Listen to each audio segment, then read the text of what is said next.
За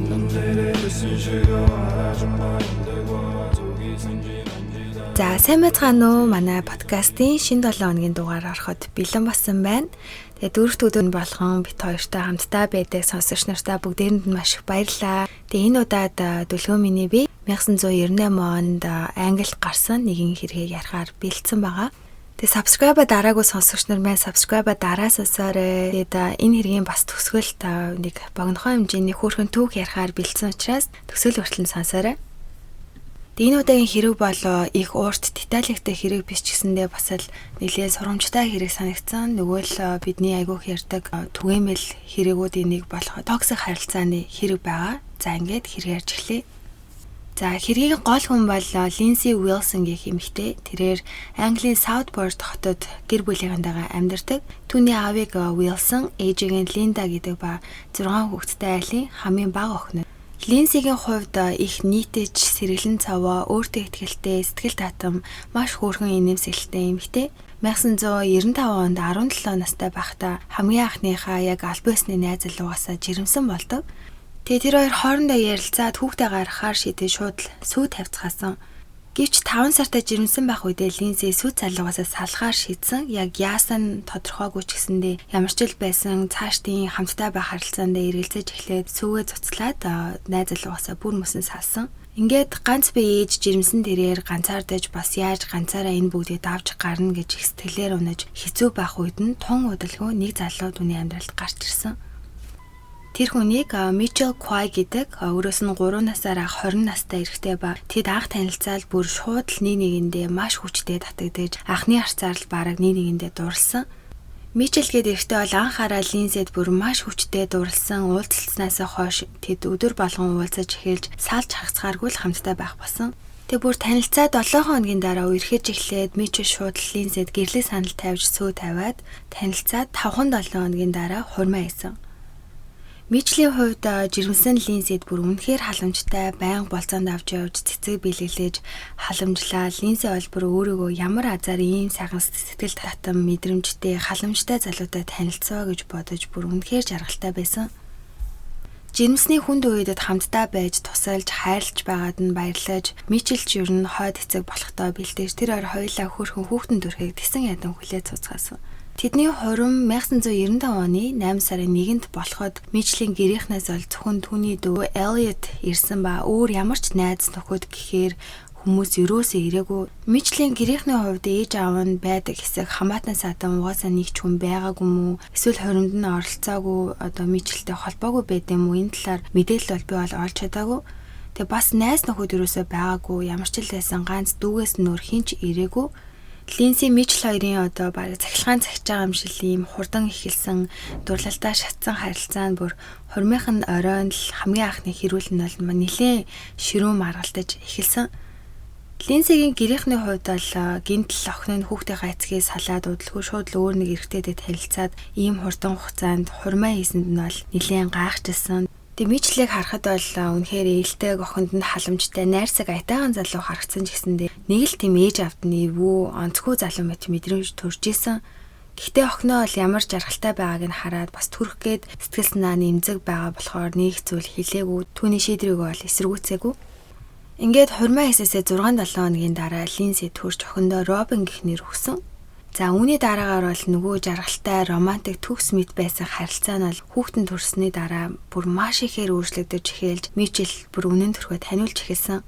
Линдсигийн хувьд төрснийхөө дараа нэг ихчтэй бол манай нөхөр намайг бүр хинтээ уулзаж хаашаа явах, юу хийх гээд бүх зүйлийг минь маш их контролдож хянаад байх юмаа. Инээс болоод бүр бид байнга маргалтаж заримдаа бүр надад гар хүрдэг болсон гэж хэлсэн.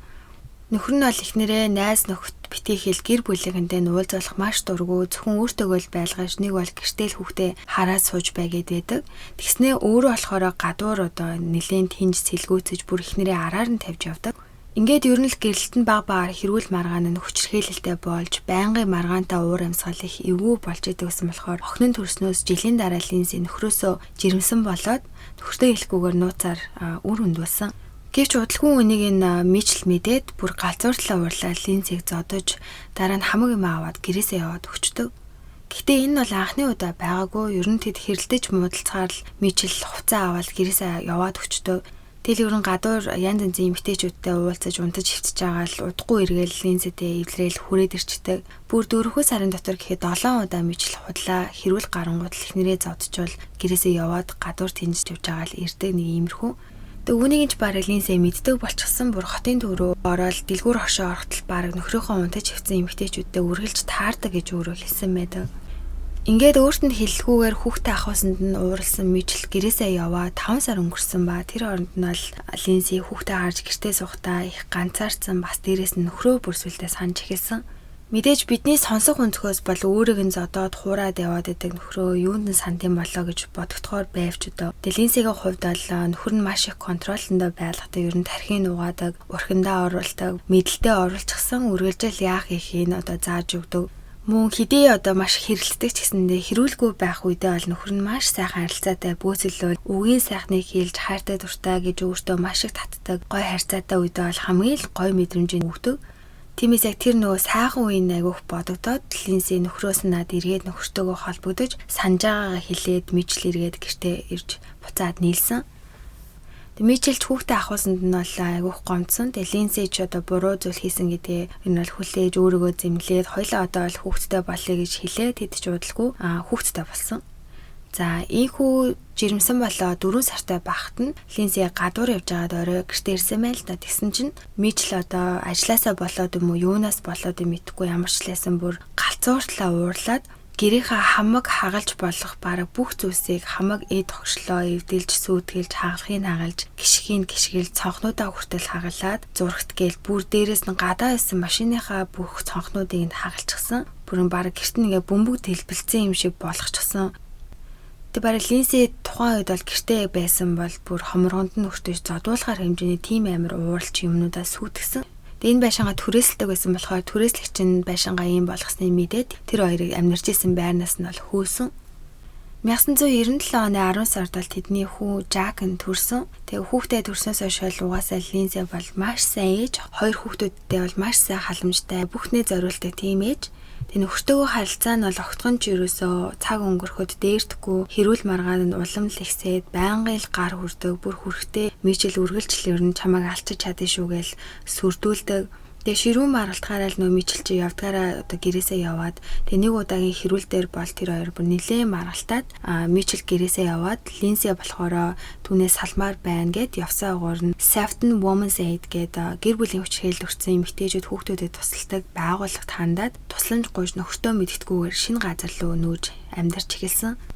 Нэг сэтэл нөхрийгөө энэ тэнд гараад ирэхээ гэж маш их айж бүр паник товчлуур асуудал гарах юм бол нөгөө тусламж дуудах тохиолдол гартаа хатгаж хүртэл явдаг байжгаад нөхөр нь чимээгүй байсан болохоор сэтгэл санаа нарай дээрдэж ашгүй нийгэм одоо л бүх зүйл тайван сайхан болж байна. Би мичлийг санахгүй байна гэх болсон.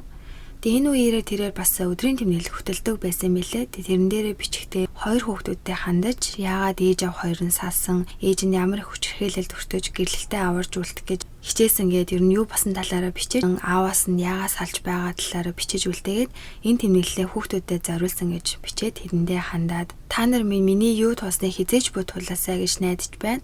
Миний хэлж чадах ганц зүйл бол би хамгийн сайнараа хичээсэн.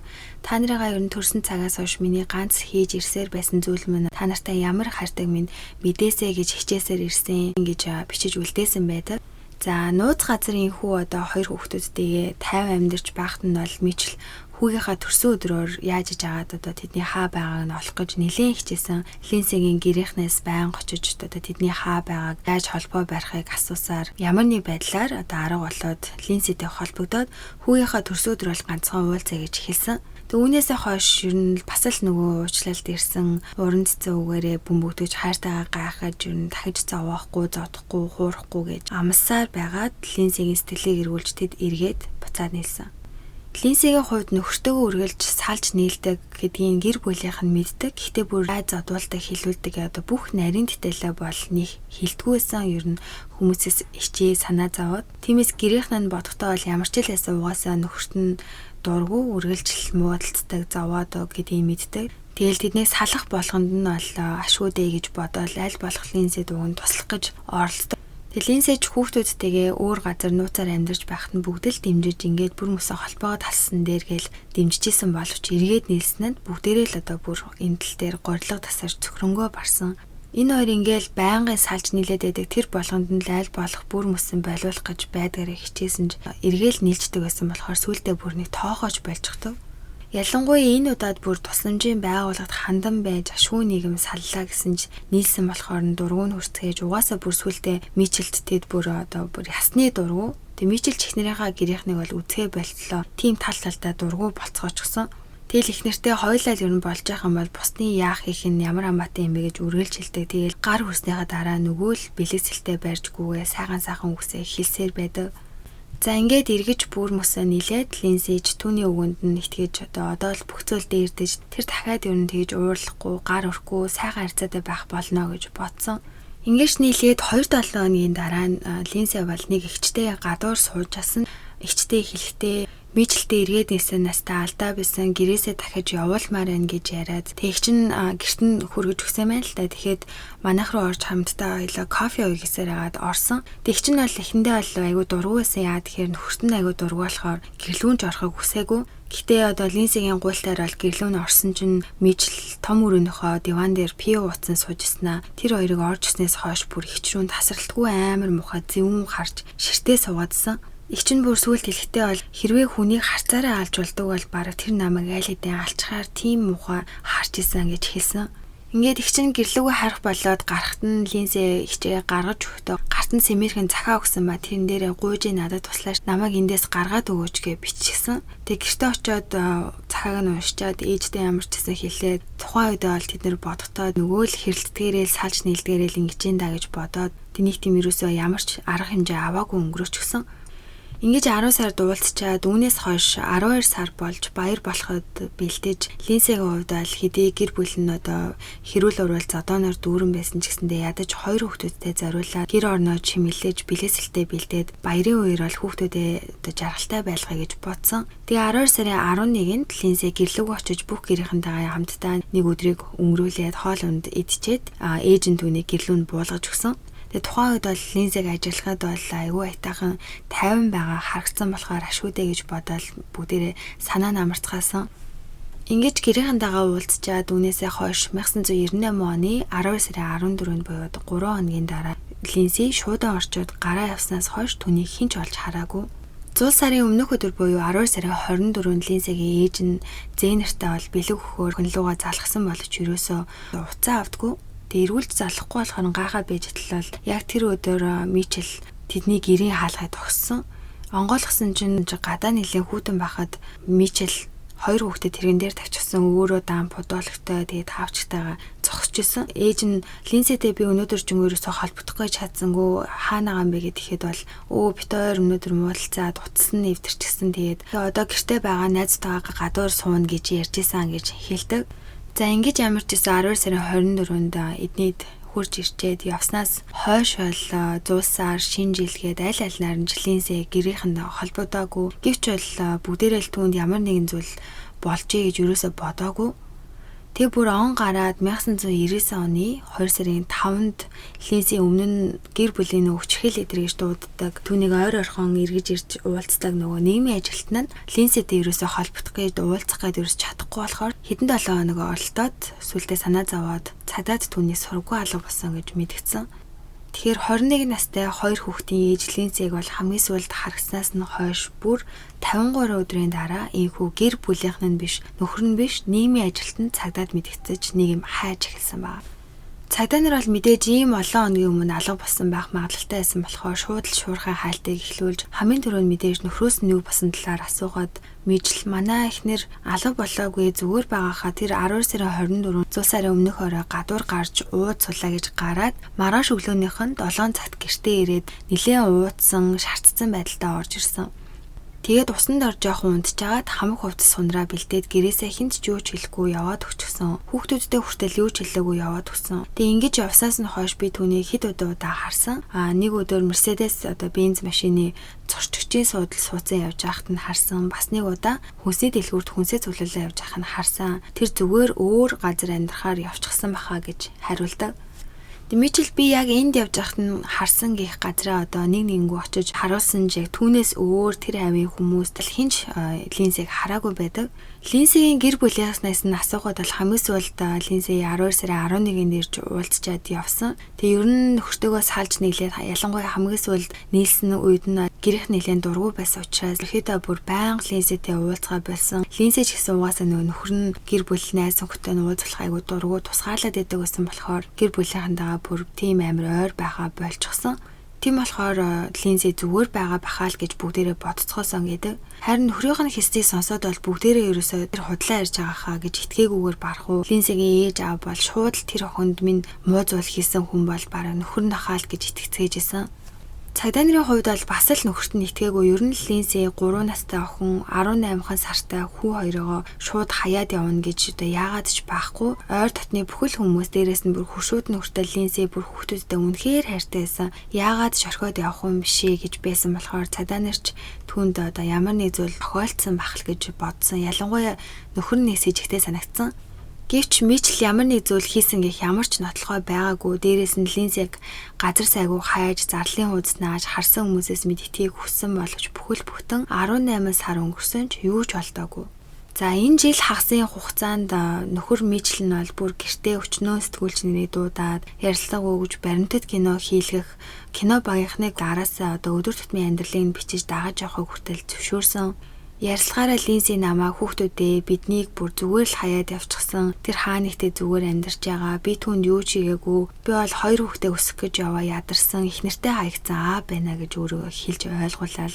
Угаасаа цагдаа нар хаасайг хүүхнэрийг минь хайж байгаа. Одоо болтол юу ч болтоогүй. Хэрвээ Линдсид үнэхээр муу zulum тохиолдоод алуусан ч юм уу байх юм бол айл хэдийн ямар нэгэн зүйл одоо олдох эсвэл сэжүүр гарчихсан байх ёстой. Тэгэхээр тэгээгүй тийм болохоор тэр одоо өөр газар амьдарч байгаа гэдгийг хэлээд тэгээ кино багийнхан гэртэн бичлэг хийж байх үеэр бол гэр орноо учиргүй сайн цэвэрлээл хүүхдүүдээ халамжлал ихээс сайн халамжтай аав хүн юм шиг өрөвдөлтөн хүн шиг харагдчихсэн.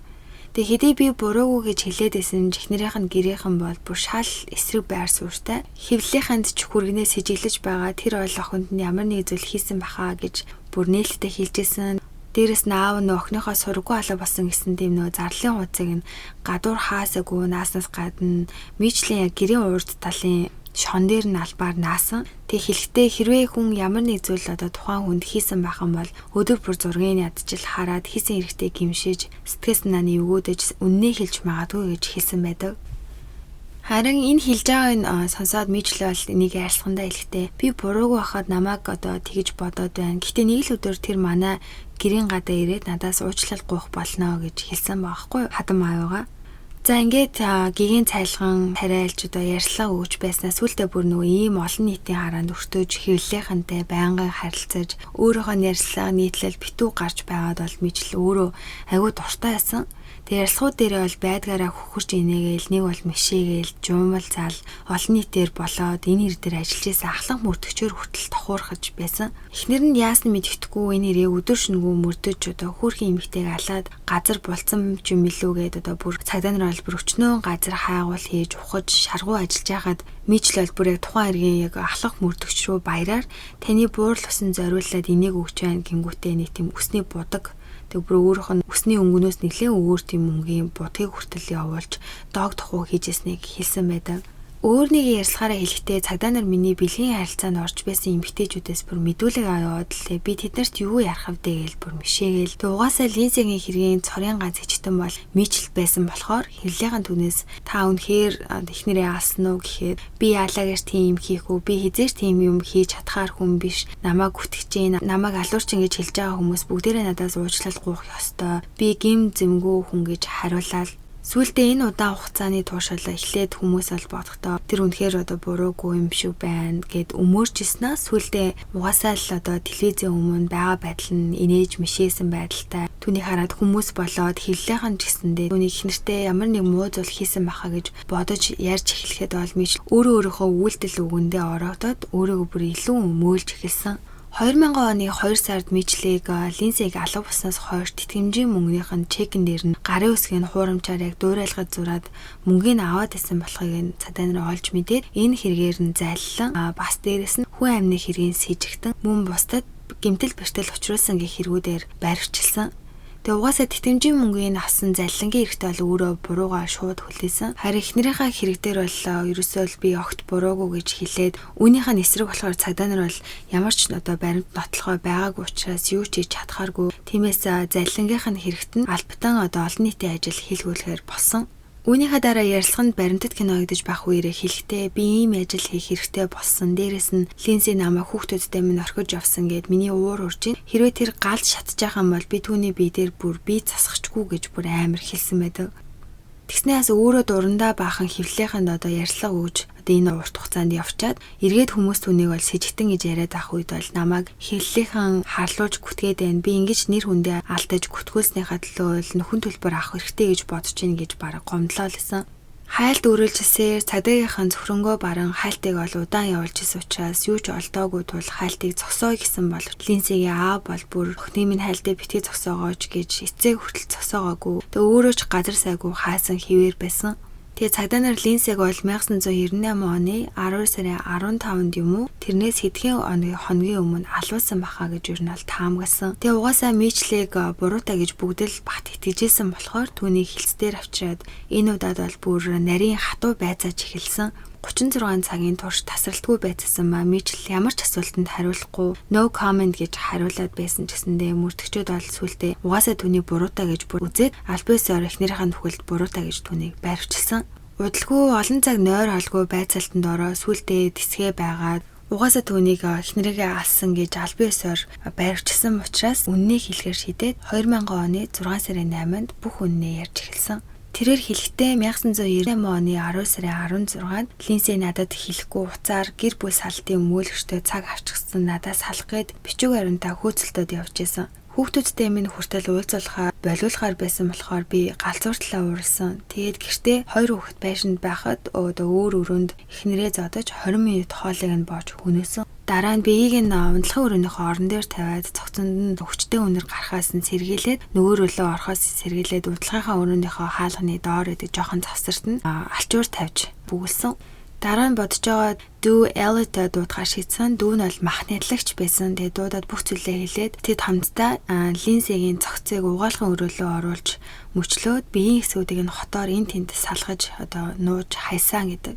Өөрөө хэлэхдээ би болохоор эхнэрийнхээ цогцыг нь мөчлөөд харин манай дүү хогийн уут дээр бариад ирэхэд бол надад тусалсан гэж хэлдэг. Линсигийн их биеийг нэг паркийн алсын аргачин ойролцоо аваач хайсан гэдээ хэлсэн ба цагдаа нар бол Мичлийг дагуулж явж байгаад яг хаана хайсан гэдгийг нь олуулж ирсэн. Тэгэхээр тухайн үеийн бичлэг байдаг. Тэгэхэд бүр цагдаа нар хэлэхдээ ийм зүйл одоо хийгээ явж иж бүр тоглоом тохоо хийгээл тэнх тэнийг юм яриад цагдаа нартай бүр баг инээж яриад байсан. Бүр ямар ч хийсэн хэрэгтэй гимсэн шинж бол түүнд бол огт байгаагүй гэж хэлдэг. Ингээд их биеийг нь осны маргааш нь хөргийн битээ мөшлөгдсөн хөл гар нь бол төмөр замын ойролцоо олдсон. Харин толгой болоод гар өрөөнүүдийг нь бол хогийн савнд хайсан гэдгийг хэлсэн ч юусоо олтоогүй. Ингээд Мичлиг эхнэрийнхээ нөхөд 1-р зэргийн алгад буруутай гэж шүүх хурал эхэлсэн ба шүүхээс бол түүнд насаараа шорон дөрөвдөх доотлол нь 17 жилийн дараа давж залдах боломжтойгоор ялгийг өгсөн. Харин түүний дүүд 7 жилийн хорих ялыг өгсөн. За Линсид юу бас тэгээд түүний гэрийнхэн бол мэдээд бүгд тусалж чадаагүй дээ, харамсаж бүр үнэхээр хэцүүсэн. Ялангуяа Линсигийн ах Питер нь хэргийн шүүх хурлаас хойш бол хинтээж юу ярихаа болсон, хинтээж уулзахгүй, дүүмэл байхгүй бол миний амьдрал ямар ч утга алга дүүгээ хамгаалж аварч чадаагүй дээ. Өөртөөгөө зэмлэн сэтгэлээр унаас шансандаа бүр шүүх хурал болоод Мичл хоригсоос 3 сарын дараа 2001 онд 24 настай Питер дүүгээ алдсан травманаас ерөөсөө гарч чадахгүй сараагаад амиа орсон. Ийхүү Мичлээс болоод нэг гэр бүл бол 22 хүүхдээ алдсан. Мичл 2017 онд дав залдах хэрэгтэй болоод 3 удаа үдсэн боловч татгалзсан хариуг бол авсан. Гэтэ 18-аас 24 сар тутамд бол давж залдах хэрэгтэй байдсан мэлээ. Тэгээд Линсигийн нөгөө охин Робин алуурчин хойд авыгаа шоронгоос хизээж битгий суллагтаасаа хэрвээ тэгвэл бол бид нэр гэр бүлэрээ бүгдээрээ аюултай нөхцөл бол амьдарч эхлэн ерөөсөө тайван байж чадахгүй байх болно. Хоригцоор байх юм бол ядчил одоо ээж минь нөхөл жоохон ч гэсэн эдлэх ёстой зүйлээ эдэлж байх болно гэж хэлээд тэгээ юу ч хийсэн байвал ээж минь амьдрахгүй ч гэсэндээ тэр шорондоо хоригцоор байгаасаа гэж хүсэж байна гэж хэлсэн. Тэгээ Робин охин одоо бол том болчихсон, өөрөө хүүхэдтэй ээж болсон. Тэгээ мижлээг суллахын эсрэг бол петишн эхлүүлсэн байд юм лээ. Тэгээ бид нар ч гэсэн тэрэнд дэмжиж имэйлээ оруулж аваад санал нэгдэж саналаа өгч дэмжиж болох юм билээ. Тэгээ би тэр линкийг нь бол доор description хэсэгт оруулчихъя. Харин Линсигийн аав нь хэлэхдээ би сонин дээр шоронгийн одоо нэг хоригдол амиа орлож гэсэн нийтлийг харах болгондоо л тэр хүнийг Мичел Квай байгаасаа гэж хүсдэг гэсэн. Тэгээд шорон дахтаа бол Мичел нэг амиа орлохыг завцсан гэсэн, гэхдээ амжилтгүй болсон. За нэг энэ хэргийн бол мэдээллүүд инээ. Тэгээд ер нь 18 сарын турш эхнэрээ одоо өөрийнхөө гараар хөнөөсөө хэрнээ. Тэг ерөөсөө л би буруугүй, тэр бидний хаяад авчихсан гэж бүр нүд завчихгүй хутлаа илж цагдаа нар өөрийнх нь юу гэснийг бол олж мэдэж чадахгүй, ямар ч хэрэг хийсэн гэх одоо тотлого баримт үлдээгээгүй, баригдахгүй байгаадаа бол бүр бүх хүнийг хуурч чадчихагаадаа баярлаж өөрөөрөө бараг бахархаж ярилцлагынхаа үе дээр бол нэлээд тийм бишээж ёжтой инээж байсан нь бол хүмүүс бүр дотор нь муугаарцаадаг. Үүнээсээ болоод The Smiling Killer гэсэн тийм хочтой юм билээ. Тэгээ хамгийн муухай нь одоо Линсиг хүүхдүүдэд хайж яваагүй гэдэг мэдсээрэж бүр хичгчгүй хутлаа ярихдаа би одоо өстэй Робин охиныг яаж том болохоор нь чамааг одоо ээж чинь дүүтэй чи хаяа авчихсан штэ гэж хэлэх юм бэ. Би бүр тийж хэлнэ гэж бодоход л миний бүр зүрх шимширж ийн гэж хэлээл амар байлаар. Линсигийн гэр бүлийн хувьд бол одоо бүгдээрээ тийм бүр нэг тийм нэг ойр дотн гэр бүл байдаг штэ. Одоо байнгын холбоотой уулзаал ээждэг, өдөр алган ээжтэй ч юм уу, автаа ч юм уу, уцаар ирдэг ч юм уу, яг тийм бол байгаагүй юм шиг лээ. Уг нь Линсиг бол хүй хай гээл байдаг гэсэн боловч нөө токсик харилцаатай, тэдний гэрэлтэн дургу, хөртөн дургу, бас Линси өөрөө ч хөрх юм нөө нөхрийнхөө ятгалгаа гэр бүл найз хөтөөсөж заагаа барьчихсан байсан. Тэг гэр бүлийнх нь тэднийг салах болгонд л нөгөө дэмжээд удахгүй эргээл нийлждэг гэсэн болохоор бүр сүултээ ингэжлээд ингээл хайцсан юм шиг байна. Тэгээ нөгөө надад туслаач гээд нөгөө нь гартаа захаа өгсөн штэ ихчтэй. Тэгэхэд бол би тэднийг ингэж хэрэлдэж муулцаж байдаг гэд бүр нэг тийм том зүйл болоогүй гэж их чинь хэлсэн. Тэгээд хэрвээ цаг хугацааг эргүүлж болдог бол би ямар нэгэн зүйл хийх ёстой байсан гэж бүр маш харамсаж явдгаа хэлсэн байдаг. Гэр бүлийн чинь гишүүн эсвэл найз нөхдөд чинь нэг ч юм уу ийм бүр хээр юм токсик харилцаатай байдаг. Заримдаа хүмүүс чинь бүр айгүй олон удаа тавтагдаад эхлэнгүүт бүр сүлдээ тоохолжтэй штэ. Тэгээ яг л ийм зүйлээс болоод эдгээр тусалж чадаагүй ингээд нэг хайртай гэр бүлийн гишүүнээ алдсан байгаа байхгүй. Тийм харилцаанд дэдэг бол гэр бүлийн гишүүн эсвэл найз нөхдөдөө найдлага тасрахгүйгээр одоо байнга анхаарал аль болох тавиад хэцүү үед нь хамт байж тусалж дэмжиж байх хэрэгтэй гэдгийг бол харуулсан хэрэг байсан санагдсан. Хидээ одоо бүр аягүй салж нийлээл бүр ингээд залхаад бүр сүлдээ ингэжлээд ингээд бодох үе одоо байхлах л та. Тэгтээ ерөөсөө бити найдалгаа таслаарэ. Тэгээ аль болох бас ойлгохыг хичээгээд аль болох тийм бас харилцаанаас нь гарахыг бас одоо тусалцаа үзүүлэх хэрэгтэй болов гэж бодож байна. Тэгээ бүр одоо харааж цөхөөж гар хурж бүр тэр нь байнгын ойр тавтагддаг бүр хүн чатандаа орчихсон ийм токсик харилцаанд байгаа хүмүүстэй бол хандаж хэлэхээр ийм харилцаанаас болоо өөрийнхөө төлөө гараасай л гэж одоо бүр зөвлөмөр санагдаж байна. Үнэхээр харамсалтай. Аав нь хэлэхдээ ер нь тэдний ирлэлт яг хурмаа хийх оройдоо л маш хүчтэй одоо маргаантайгаар эхэлсэн. Тэр бол бүр хамгийн том red flag бол байсан. Тэгээ хамгийн одоо Линсигийн буруу хийсэн алхам бол нөөсөөл бүр мөсөн салчаад эргээд Мичлийг гэртээ оруулдаг бүр түүний бүр хамгийн одоо буруу хийсэн алдаа гэж хэлжсэн. Тэгээд ямар ч гэсэн ийм харамсалтай токсик харилцааны одоо бүр бүхэл байдаг шинж тэмдгүүд бол байдаг ийм хэрэг байна. За энэ харамсалтай түүхийн араас нэгэн хөөрхөн богинохон хэмжээний түүх яриа. 85 настай Don Rogelio Vina гэх дуучин өвөө Мексикийн Zacatecas тоглолтоо хийхээр төлөвлөж тэсэн ядан хүлээж тоглолтоо эхлүүлэхээр тайзан дээр гарсан боловч бараг хинж байхгүй 5 хүн ирсэн байдаг. Үүнийг хараад тэрээр харваас гунигтай сэтгэлээр унсан байсан ч өөрийг нь хүндлээд ирсэн хитгэн хүмүүстэй зориулж сэтгэлээсээ нүдэндээ гунигтайж тоглолтоо хийж дуусгасан. Түүний тоглолтын бичлэгийг интернетээр тавихад бол олон хүмүүс үзээд тоглолтод нь очиагуудыг харамсаж байгаагаа илэрхийлсэн. Тэг үүнийг нь Gerardo Ortiz гэх Мексикийн дуучин хөгжмийн зохиолч эрэхтэй мэдээд Вейна өвөөг бол маргааш нь яг тэр өвөөгийн нөө тоглолтоо хийсэн газарт нь өөрийнх нь тоглолт болохоор исэн.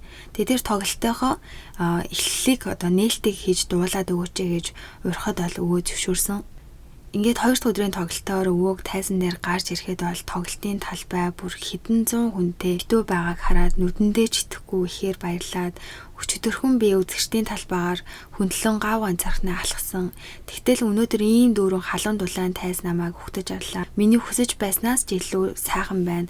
Ирсэнд маш их баярлалаа. Би та нарт өөрийнхөө хамгийн сайнаар сайхан хөгжмөөр дуулж бэлэг бариа гэж хэлээд тоглолтоо эхлүүлсэн. Ингээд тэрээр одоо мөрөөдлөхөй тайзан дээр алга ташилтаар дүүрэн одоо хөөрхөн дуунуудаа дуулж авах үед нь Мексикийн алдартай дуучдад хөвчлэн өгдөг тийм чихмэл тоглоом байд юм байна. Тэрийг Doctors Emi гэж нэрлэдэг юм байна. Тим тоглоом түнд хүн өгсөн мөн түүний олон жилийн одоо урлаг зүтгэж байгаа гавьяа зүтгэлийг шагнаад хотын дарганд түн шагнал гардуулсан. За бүр дээрэс нь түнлөө олон өөр одоо хамтлаг дуучид тоглолтондоо уурж хамтдаа дуулах санал тавьсан байд юм лээ.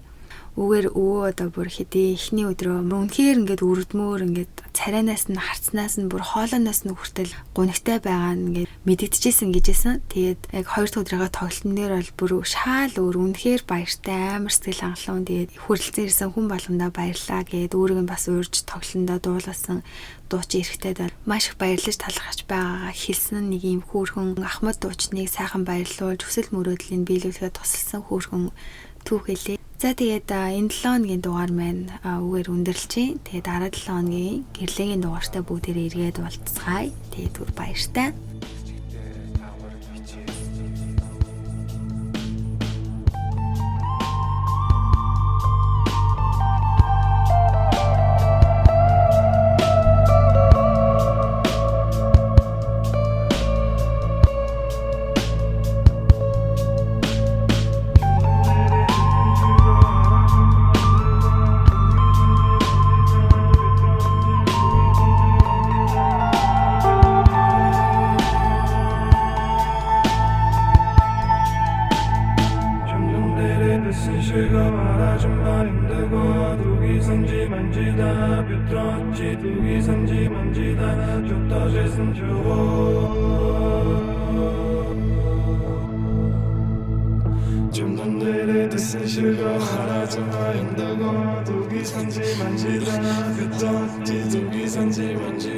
저 떠져선 저